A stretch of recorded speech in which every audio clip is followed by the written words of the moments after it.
Hello students, welcome to physics by Gaurav Dai. और आज फिर से हम क्लास 9th का नई एनसीईआरटी के पैटर्न पर चैप्टर लेकर आए हैं। और पहले इसका नाम होता था force and laws of motion, और अब इफेक्ट्स ऑफ फोर्स लिख दिया कि फोर्स के क्या इफेक्ट्स हैं। सबसे पहले बिना टाइम वेस्ट के शुरू करते हैं इस वीडियो को, आज के लेक्चर को। अगर आपने हमें सब्सक्राइब नहीं किया है तो डू सब्सक्राइब और कमेंट कीजिए आप किस कंसेप्ट पर पढ़ना चाहते हैं। और पिछली वीडियो मोशन हम ऑलरेडी अपलोड कर चुके हैं, डिटेल्ड वीडियो है। अगर आपने मोशन नहीं देखा है तो आपको फोर्स समझ नहीं आएगा, क्योंकि दोनों चैप्टर इंटर रिलेटेड है। तो शुरू करते हैं। सबसे पहले समझते हैं फोर्स क्या है। फोर्स आपने 8th क्लास में भी पढ़ा होगा। फोर्स क्या है? फोर्स है आप पुश और पुल, किसी भी ऑब्जेक्ट को अगर मैं पुश कर रहा हूँ, धक्का दे रहा हूँ, या किसी ऑब्जेक्ट को मैं खींच रहा हूँ अपनी तरफ, उसको हम क्या कहते हैं? उसको हम फोर्स कहते हैं। अब यहाँ एक स्टेप हम और आगे चलेंगे, जहाँ पर हम फोर्स का फॉर्मूला समझेंगे कि फोर्स को हम कैलकुलेट कैसे करते हैं।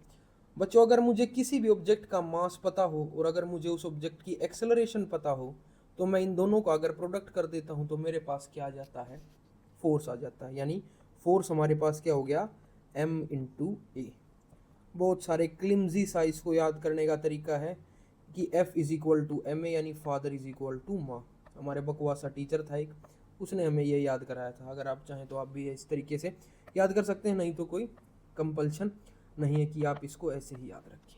अगर मैं अब इसकी ऐसा यूनिट की बात करूं कि हम फोर्स को मेजर कैसे करते हैं, तो आइजैक न्यूटन, ग्रेट फिजिसिस्ट और मैथमेटिशियन, उनके नाम पर इसकी यूनिट को रखा गया न्यूटन। अब हम कैलकुलेट करेंगे कि भाई, जैसे हमने स्पीड को कैलकुलेट किया था पिछले चैप्टर में, हमने स्पीड को कैलकुलेट किया किस में? सर मीटर पर सेकंड में। एक्सेलरेशन को सर मीटर पर सेकंड स्क्वायर में। सर डिस्टेंस को मीटर में। ऐसे ही जो फोर्स होगा उसको हम किस में मेजर करेंगे? सर फोर्स को हम मेजर करेंगे न्यूटन में। बात समझ आई? तो एक स्टेप हम आगे चलते हैं और समझते हैं फोर्स क्या क्या कर सकता है। आपने पिछली क्लास में भी पढ़ा होगा कि भाई फोर्स किसी भी मूविंग ऑब्जेक्ट को रेस्ट पर ला सकता है, और किसी भी रेस्ट पर जो ऑब्जेक्ट है उसको मूव करा सकता है। बहुत अच्छी बात।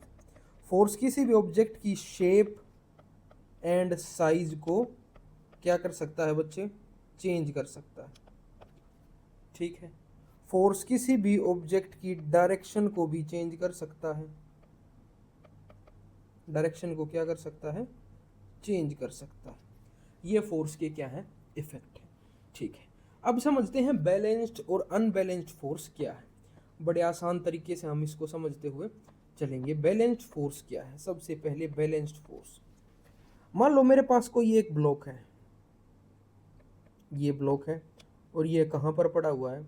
सर जी, ये ज़मीन पर पड़ा हुआ है। अच्छा, आपको मैं एक चीज़ और रिमाइंड करा देता हूँ। फोर्स बच्चे एक वेक्टर क्वांटिटी है। कैसी क्वांटिटी है? वेक्टर क्वांटिटी है। सर वेक्टर क्वांटिटी क्या होती है? वो हमने पिछली क्लास में डिस्कस किया है, जिसमें मैग्नीट्यूड और डायरेक्शन दोनों प्रेजेंट हो, उसको हमने क्या बोला है? उसको सर जी हमने बोला है वेक्टर क्वांटिटी। ठीक है, हम बॉक्स की बात कर रहे थे। तो क्या है, एक तरफ से ये मैं खड़ा हूँ ताकतवर, जिसने इस पर 10 न्यूटन फोर्स लगाया। दूसरी तरफ ये आप खड़े हो कमज़ोर से, जिसने इस पर 5 न्यूटन फोर्स लगाया। ठीक है, तो क्या ये बैलेंस्ड फोर्स है? नहीं सर, बैलेंस्ड फोर्स नहीं है। तो बैलेंस्ड फोर्स कब होगा? जब दोनों तरफ से फोर्स किसी भी ऑब्जेक्ट पर इक्वल लगे। सर जी, अगर इसको हमें बैलेंस करना है तो क्या करना होगा? इस तरफ से सर मुझे भी 10 न्यूटन ही लगाना होगा। अब देखो, ये मग है, मैं 10 न्यूटन इधर से लगा रहा हूँ, 10 न्यूटन इधर से लगा रहा हूँ, तो क्या ये रेस्ट पे नहीं रहेगा? रहेगा। सर क्यों रहेगा? क्योंकि नेट फोर्स अगर मैं निकालूंगा, नेट फोर्स क्या होगा? जीरो होगा। कैसे होगा सर? नेट फोर्स का मतलब होता है बच्चों चेंज कितना है फोर्स में, यानी 10 न्यूटन माइनस 10 न्यूटन, फोर्स कितना आ गया? जीरो। तो बैलेंस्ड फोर्स की एक निशानी और क्या है कि सर जो नेट फोर्स होगा वो उस ऑब्जेक्ट पर जीरो होगा। इस फोर्स को हमने क्या कहा? बैलेंस्ड फोर्स कहा। अब अगर मैं अनबैलेंस्ड फोर्स की बात करता हूं, अब देखो दूसरा ब्लॉक है, सर्कल बन गया, ये रहा एक ब्लॉक, और ये ग्राउंड पर है। ठीक है बच्चे, अब देखो यहां से 50 न्यूटन लग रहा है, इधर से 20 न्यूटन लग रहा है, अब मैं आपसे पूछता हूं कि फाइंड एफ नेट, मुझे एफ नेट बताओ क्या होगा। तो आप कहोगे सर एफ नेट होता है चेंज। तो देखो F net is equal to 50 newton minus 20 newton, कितना आ गया 30 न्यूटन। अब मैं डायरेक्शन पूछूंगा, तो देखो मान लो ये कप है, इस बॉक्स को आप ये कप ही मानो, 50 न्यूटन इधर से लग रहा है, 20 न्यूटन इधर से लग रहा है, तो किस तरफ जाएगा, जिस तरफ फोर्स ज्यादा लग रहा होगा। तो ये क्या होगा 20 Newton towards right, 20 Newton towards right. अगर दूसरा केस में लेता हूं कि सर जी दूसरे केस में 50 न्यूटन इधर लग रहा है और 10 न्यूटन इधर लग रहा है, ये केस 1 था। अगर मैं केस 2 में आप लोगों से एफ नेट पूछता हूं, तो सर जी एफ नेट होगा 50 न्यूटन माइनस 10 न्यूटन, क्या होगा 40 न्यूटन, लेकिन डायरेक्शन अब की बार बदल जाएगी, वो क्या हो जाएगी टुवर्ड्स लेफ्ट। ये इजी सा फंडा है, ठीक है। नेक्स्ट ये देखो आपकी एनसीईआरटी का न्यूमेरिकल है, 2 forces of 10 newton and 6 newton are acting on a block line on the table shown, what is the magnitude and direction of the net force. A case की अगर मैं बात करता हूँ, देखो 10 न्यूटन इधर लग रहा है, 6 न्यूटन इधर लग रहा है, तो अगर मैं एफ नेट निकालूंगा तो टोटल मैं दोनों को प्लस कर दूंगा, F 10 newton plus 6 newton is equal to 16 newton. और डायरेक्शन कहाँ होगी सर जी, डायरेक्शन होगी टुवर्ड्स राइट, ठीक है। इसकी बात करो एफ नेट, सर जी 10 न्यूटन माइनस 6 न्यूटन कितना आ गया 4 न्यूटन, और डायरेक्शन किधर होगी टुवर्ड्स, इसकी भी राइट होगी। इसकी मैं बात करता हूँ सर जी एफ नेट होगा, F net is equal to 10 newton minus 6 newton, कितना आ गया 4 न्यूटन, लेकिन डायरेक्शन टुवर्ड्स लेफ्ट। समझ आया, आगे बढ़ते हैं। अब बच्चों Newton's law of motion, 3 law दिए हैं न्यूटन जी ने, और बड़े ही खूबसूरत और बड़े ही अच्छे लॉ हैं। सबसे पहला लॉ न्यूटन का फर्स्ट लॉ क्या कहता है, एन ऑब्जेक्ट, कोई भी object will remain at rest और in motion will remain in motion until and unless an external force is applied on it। कोई भी ऑब्जेक्ट इस यूनिवर्स में जब तक मोशन में है वो मोशन में ही रहेगी, रेस्ट पे है वो रेस्ट पे ही रहेगी, जब तक उस पर कोई एक्सटर्नल फोर्स ना लगा दिया जाए। सर जी एग्जाम्पल बताओ। देखो एग्जाम्पल, मैंने क्या किया बच्चों, ये एक फुटबॉल है और मैंने इसको मारी लात मारी, तो ये फुटबॉल क्या होगी सर जी, इधर चलती जाएगी चलती जाएगी चलती जाएगी। न्यूटन लॉ के हिसाब से तो ये सर जी बॉल चलती रहनी चाहिए थी, रुक क्यों गई। नहीं मेरे लाल, ऐसा नहीं है। और भी फोर्स, मैंने क्या कहा, जब तक उस पर कोई एक्सटर्नल फोर्स ना लगे। एक्सटर्नल फोर्स लगे तो उस पर क्या लगेगा सर जी, फ्रिक्शन लगेगा। क्या फ्रिक्शन नहीं रोकेगा, ग्रेविटी लगेगी बच्चे, क्या ग्रेविटी नहीं रोकेगी उसको। तो एक्सटर्नल फोर्स तो लग रहा है ना। अब ये मग रखा हुआ, ये रेस्ट पे है, जब तक मैंने इस पर कोई फोर्स लगा के इसको पुश नहीं किया तब तक ये किस पे है, रेस्ट पे ही है। मैंने पकड़ के इसको खींचा नहीं, तब तक ये क्या है, रेस्ट पे ही है। तो न्यूटन का फर्स्ट लॉ क्या कहता है कि इस दुनिया में, इस जहान में जब तक कोई ऑब्जेक्ट रेस्ट पे है तो वो रेस्ट पे ही रहेगी, मोशन में है तो मोशन में ही रहेगी, जब तक उस पर कोई एक्सटर्नल फोर्स ना लगा दिया जाए। यानी सर जी आप ये कह रहे हो कि अगर फ्रिक्शन ना हो, ग्रेविटी ना हो, एयर रेजिस्टेंस ना हो, तो क्या मैं जब इस फुटबॉल को लात मारूंगा तो क्या ये चलती जाएगी। हाँ, अगर नहीं हो तो चलती जाएगी, बिल्कुल। समझ आया, ठीक है। नेक्स्ट कंसेप्ट है बच्चों मोमेंटम। मोमेंटम क्या है, मोमेंटम है basically the product of mass and velocity. Mass और वेलोसिटी का क्या है, प्रोडक्ट है।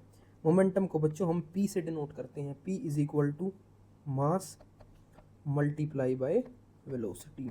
इसको हम क्या कहते हैं, मोमेंटम, यानी P is equal to m into v. अगर मैं इसकी यूनिट निकालना चाहूँ सर, मास की यूनिट होती है क्या सर, मास की यूनिट होती है ग्राम, और वेलोसिटी की सर जी मीटर पर सेकेंड, यानी ग्राम मीटर पर सेकेंड। ठीक है, ये इसकी एसआई यूनिट है। इस फॉर्मूले पर आपको ढेर सारे न्यूमेरिकल्स आपके एनसीईआरटी में मिलेंगे। यहाँ से अगर आप मास का फॉर्मूला निकालना चाहो सर जी, मास क्या हो जाएगा बच्चों, मास हो जाएगा मोमेंटम बाय वेलोसिटी। अगर यहाँ से आप वेलोसिटी का निकालना चाहो सर जी, वेलोसिटी हो जाएगा सर जी मोमेंटम अपॉन मास। ये फॉर्मूले आपको हो सकता है एनसीईआरटी में मिले। मोमेंटम। अब बच्चों चेंज इन मोमेंटम क्या है? ये मोमेंटम क्या है सर? मोमेंटम क्या है समझो। एक छोटी सी क्रिकेट बॉल, उसका मास तो बहुत कम होता है, लेकिन कितनी डेंजरस होती है वो जब बहुत स्पीड से आती है, बहुत स्पीड से आती है। ठीक है, यानी मोमेंटम सर किसी भी ऑब्जेक्ट का चेंज कैसे हो सकता है? सर आपने ये बताया कि मोमेंटम किस पर डिपेंड करता है sir ji, mass into velocity. Mass into velocity. मान लो सर जी ये एक बॉल है, ये इस डायरेक्शन में जा रही है जिसका मास m है, स्टार्टिंग में मैंने इसकी वेलोसिटी u1 मान लिया, और ये किसी दूसरी चीज से टकराने के बाद इसकी वेलोसिटी कितनी हो गई, v1 हो गई, लेकिन मास तो क्या रहा, सेम ही रहा ना। तो अब अगर मैं पूछूं कि इसके मोमेंटम में चेंज कितना आएगा, मोमेंटम में चेंज निकालो। देखो बच्चों चेंज को हम डेल्टा से डिनोट करते हैं। इसका मतलब क्या होता है, डेल्टा का मतलब होता है चेंज। आप 11th में पढ़ने जा रहे थे, लेकिन मैंने आपको पहले ही बता दी। यानी अगर मैं लिखूं डेल्टा पी तो मैं लिख रहा हूं change in momentum.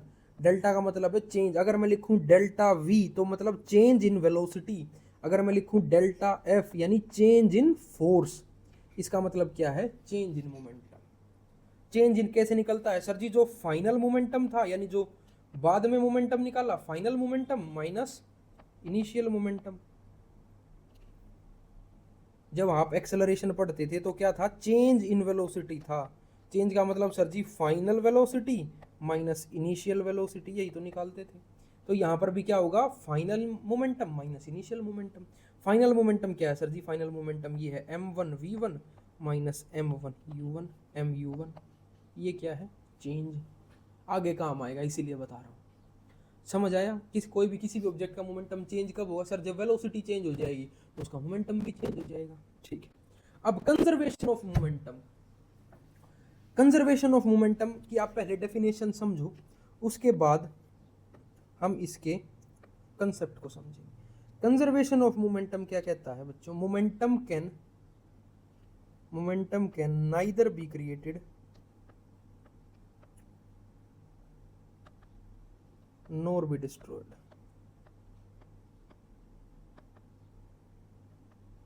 Neither be created NOR be destroyed. Momentum को हम ना तो बना सकते हैं ना डिस्ट्रॉय कर सकते हैं। सर क्यों नहीं बना सकते? मोमेंटम किसका है, जिस ऑब्जेक्ट का मास है। क्या आप मास बना सकते हो? नहीं बना सकते। आप सिर्फ मास को कन्वर्ट करते हो। वुड को आपने टेबल में कन्वर्ट कर दिया वुड का, लेकिन ऑलरेडी मास था, वुड ऑलरेडी नेचर में प्रेजेंट है। आप मास को नहीं बना सकते तो मोमेंटम को भी नहीं बना सकते। तो कंजर्वेशन ऑफ मोमेंटम क्या कहता है भाई, momentum can neither be created nor be destroyed. यानी किसी ऑब्जेक्ट का मोमेंटम जितना पहले है उतना ही बाद में होगा, चाहे इस ऑब्जेक्ट के साथ कुछ भी हो जाए। ये कंजर्वेशन ऑफ मोमेंटम कहता है। समझो ये क्या था, मैं मस्त ट्रक में जा रहा हूँ, ये मैं हूँ, ये आपकी गाड़ी है, ये गाड़ी आपकी है और ये मैं, हम दोनों जा रहे हैं मस्त। तो मैंने क्या किया, पीछे से आपकी गाड़ी में बैंग कर दिया। मैंने क्या कर दिया, ठोक दिया आपकी गाड़ी में पीछे से। कहाँ ठोका सर, ये रहा। मैंने क्या कर दिया बच्चों, आपकी गाड़ी के पीछे मैंने थोड़ी सी टक्कर मार दी और ये क्या हो गई, टक्कर हो गई। क्या हो गया, कोलोजन हो गया, यहाँ पर टक्कर हो गई, कोलोजन। अब जब टक्कर हुई, टक्कर होने के बाद आपकी गाड़ी क्या होगी सर जी, आपने पीछे से स्पीड से टक्कर मारी है तो आपकी स्पीड भी बदलेगी और मेरी स्पीड भी बदलेगी। मैं हो सकता है थोड़ा सा आगे भाग जाऊं, तो जो मेरी स्पीड थी वो मैंने v1 मानी, और अब आपकी जो स्पीड चेंज हो गई वो v2 मानी। पहले आपकी स्पीड क्या थी सर जी, पहले मेरी स्पीड u2 थी, अब क्या हो गई v2। पहले आपकी u1 थी, अब क्या हो गई v1। तो कंजर्वेशन ऑफ मोमेंटम क्या कहता है, मोमेंटम बिफोर कोलोजन, मोमेंटम बिफोर कोलोजन, जो मेरा मोमेंटम टक्कर लगने से पहले था वही मोमेंटम मेरा आफ्टर कोलोजन होगा। ये दोनों वैल्यू क्या होंगी, इक्वल होगी। यानी सर जी आपका अगर मैं मोमेंटम देखूं तो आपका था मास इनटू वेलोसिटी यानी m1 u1, मैं अपना मोमेंटम देखूं सर जी मेरा था m2 u2, और सर जी टक्कर लगने के बाद आपका मोमेंटम हो गया m1 v1 और मेरा हो गया m2 v2, यानी मास into velocity, mass into velocity, mass into velocity. यानी ये क्या कहता है, टोटल मोमेंटम, यानी हम दोनों का अगर मैं मोमेंटम निकालूं टक्कर लगने से पहले तो m1 u1 plus m2 u2, यही तो था, इक्वल टू किसके होगा, जो टोटल मोमेंटम था after कोलोजन m1 v1 plus m2 v2। Most important formula, important, समझ आया? ये कहता है कंजर्वेशन ऑफ मोमेंटम। बिल्कुल आसान भाषा, आसान भाषा में समझा चुका हूँ, ठीक है। Newton second law of motion, maximum teachers आपको Newton second law of motion पढ़ा देंगे, F is equal to mass into acceleration, बात खत्म। ये Newton second law of motion नहीं, ये Newton second law of motion का मैथमेटिकल एक्सप्रेशन है। डेफिनेशन क्या है उसको मैक्सिमम टीचर्स नहीं एक्सप्लेन कर पाते, मैक्सिमम टीचर्स। आ जाओ हम करते हैं, देखो, the change in momentum, the change in momentum is directly proportional to the applied force, समझो इसको, आज भूल जाओ, कुछ लिखवाया भूल जाओ, आ जाओ। किसी भी ऑब्जेक्ट का कितना मोमेंटम चेंज हुआ है, कितना मोमेंटम